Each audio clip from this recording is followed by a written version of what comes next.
Bonjour, je suis Monsieur Faux-Alain Glove René, concepteur, développeur informatique, développeur logiciel, ancien étudiant de la faculté de droit et de sciences économiques de l'Université d'Orléans, dans le Loiret, en France.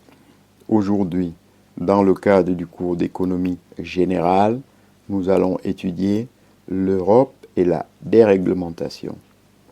En effet, depuis Maastricht et l'adoption du pacte de stabilité et de croissance en 1997, le choix de l'Europe semble fait.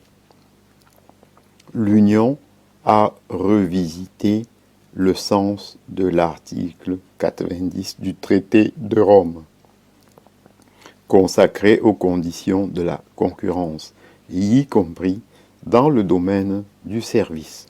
Le traité de l'Union prévoit l'interdiction des ententes qui ont pour effet de restreindre ou de fausser le jeu de concurrence. Article 81.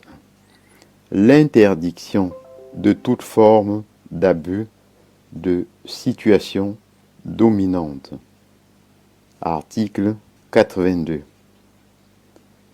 La libéralisation des réglementations des secteurs publics. Article 86. À l'image de ce qui a été fait pour les télécommunications. L'interdiction des aides et subventions publiques, quelle que soit leur forme, positive ou négative, qui faussent ou qui menacent de fausser la concurrence. Article 96. Sur ce dernier point, les exemptions sont prévues. C'est l'Union européenne qui est maîtresse dans ce domaine, par le biais de la Direction générale de la concurrence, de la consommation et de la répression des fraudes, DGCCRF.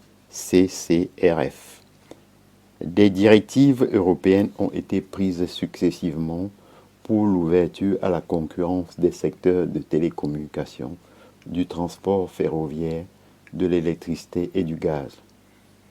Un des passages obligés de cette ouverture à la concurrence est la séparation entre les infrastructures, le réseau et le service, pour que la concurrence puisse jouer sans que l'ancien monopoleur ou le nouvel arrivant soit favorisé.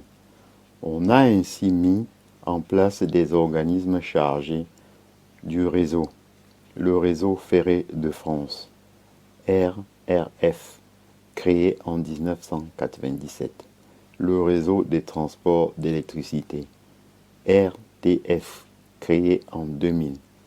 Tout cela accompagne de la création d'instances de régularisation de la concurrence, financées par l'État, mais indépendantes du pouvoir politique.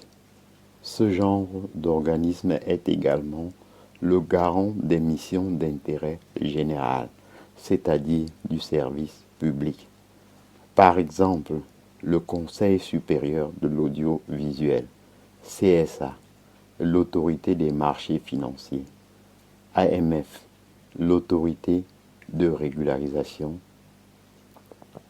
des télécommunications, ART.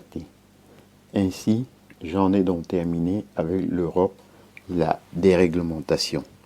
Je vous en remercie. Bonjour.